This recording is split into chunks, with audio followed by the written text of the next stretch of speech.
talk about the removal of two of the wings that we had talked about earlier.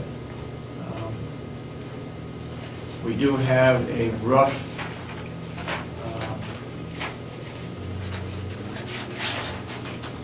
design strictly for the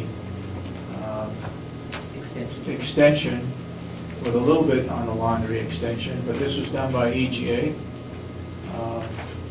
back some time ago. That will be included with a proposal, an RFP that would go out again in the paper. It would go something like this, that the Carroll County Commissioners are seeking statements of qualification and fee proposal from firms interested in providing full architectural and engineering services related to the proposed renovation of the existing Mountain View nursing home.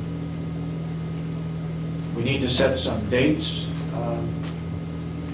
as to when we would, again, does the board wish to put the committee together to look at the draft for renovations, or do we want to put the proposal out, and when we get proposals back from different companies, then call the committee together and decide which building committee or which architect would be selected? Anybody have any comments? I think it would be less than productive for the committee, that large committee, to decide on the RFP, rather than we'll put it out and then they can decide what they want, you know, or which of the firms that they choose. Okay. But to get a large committee together just to write up an RFP that we pretty much have done seems wasted their good time. The committee's activity ought to be with the architect, I would think. Yeah. Okay. With choosing the architect. Yes. Yes. And working with them, but not. Yeah. Doesn't seem a good use of their time. I would make the comment that the proposal for the renovations would be similar to what is being done with the new nursing home, that a building committee and an architect would have the same type of working relationships as we presently have. The next question I would have for the board is, where should this RFP go or be advertised?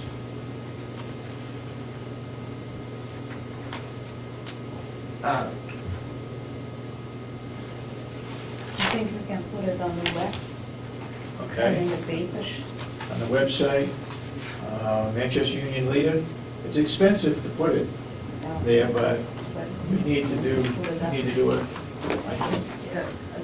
Wouldn't Robin have a better idea of how We could send it to the same yeah, seemingly the same. that we did for the new nursing home. Absolutely. Of course, that opens up the fact that we would get out of staters as we did, as we have in the past. But if they are the better of choices, then they are. Yeah. Mr. Babson? When I was selling metal and sheet metal houses, there was a thing called the Dodge Report. Yes. That reported all the construction.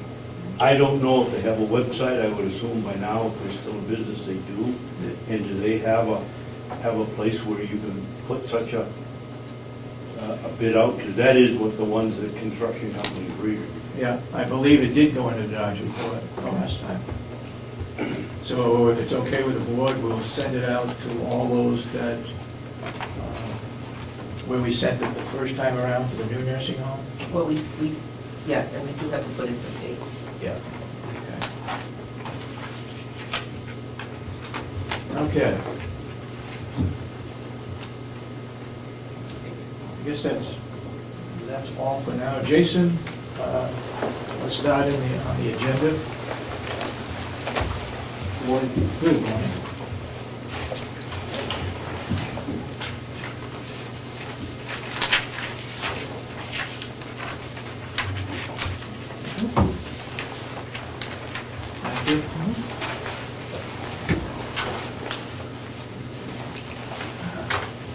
population this morning is 52.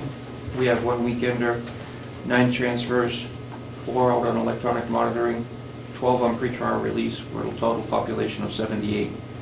Took in 16 inmates last week, 8 were repeaters, and released 20 of them.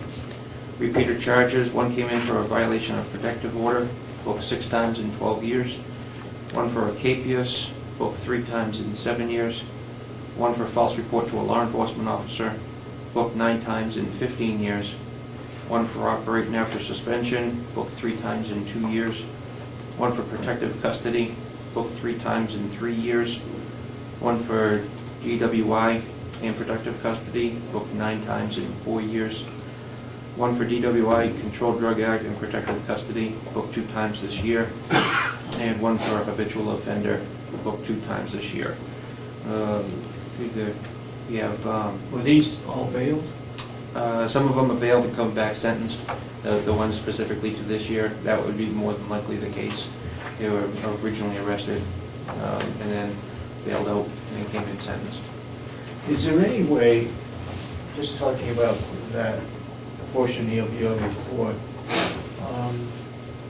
is there any way that we can analyze why they're repeating or what they're repeating for and do something about that particular issue? We can try it. Are there some commonalities here with those repeat offenders? You looking at, if I understand your question, looking at their criminal history to see if they're coming in for relatively the same type of crime. I can do that. Do you want me to really expand? I'm just wondering, the subcommittee has made the recommendation that we go with the culinary arts program and then follow that up as to what happens to those people when they graduate. Yeah. Can we figure out what the problem is with these repeaters, and that we could do a program that, again, could follow up and make sure that they don't repeat? We can certainly, I can certainly track the types of crimes that they come in for and see if there is commonality, and that's one of the things that we can use to gear their programming inside the facility, Right. which is all what Sergeant Phillips I mean, knows. I guess, are we hitting are we hitting the right type of program to reduce the amount of repeaters? Right. Is culinary arts the program, or is it shop woodworking, or something else? I would think that the problem, and we aren't hitting it, is drugs and Substance alcohol. abuse, yeah. Mr. Babson? That's what I was going to say, Commissioner. I think what you're after did is, does A come in, has he been in it 8 times, has he been involved, is this the result of alcohol? Or is it just straight burglary, or is he committing burglary to feed a drug habit?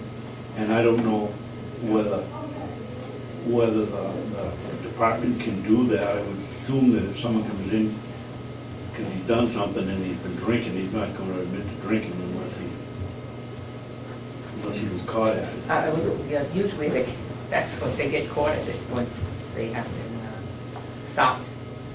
Now that and maybe better answer the question is, now that the policies and procedures are pretty close to being fully rewritten and fully updated, that's one of my goals this year, is to actually be able to develop, and I was talking to the captain about this yesterday, is develop programs so we can track certain things within the facility regarding incidents, classification, programs, and that way I can get all that cumulative data and provide that in the annual report. And I think it would, because I was looking at the state prison annual report, and theirs is a real thick book on everything that they do. I don't think we need to go to that level, but I mean, I think it would be better to show the operations of what we do and to have all that data to support it.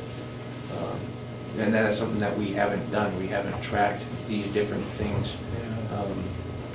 So it's undertaking a task, and it's just having also the manpower to backfill all the information. I wonder if we should take another look at what Stratford County does regarding their court system and their mentoring program, where inmates are watched carefully as to where they are, what they do, and so forth.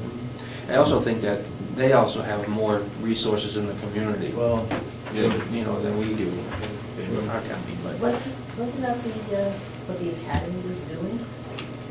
I'm not sure what I know they had they had focus groups, and they would bring the people in and do education. But as far as Weren't we involved with that for at least a year? I'm sorry? Didn't we have a program like that for a year? that was the incentive money. That was the incentive money, and we targeted certain inmates to a Right. degree, yes. Yeah. Yeah. But as far as the academy program, that was all done under the auspices of the state, so I'm not totally familiar with what they did. Stratford County specifically, they have a therapeutic community in the facility. Yep. And when they designed the facility, they have a unit that is specific to therapeutic community.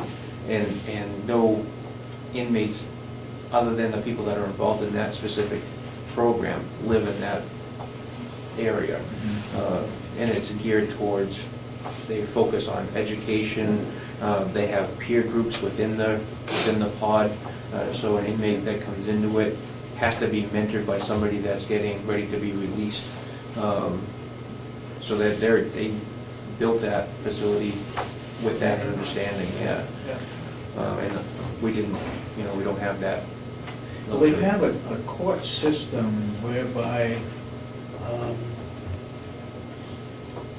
it's not as what I want to say, as strong as a superior court or a district court, but it's a court like that is. Don't they have two? They have the drug court and the drug mental court and the mental health court. I think they have two different courts ones? down there now. If we are hit heavy with drugs, I'm wondering if I know the judge down there at the time, Judge Fowler, had agreed to come up here and help us put together something.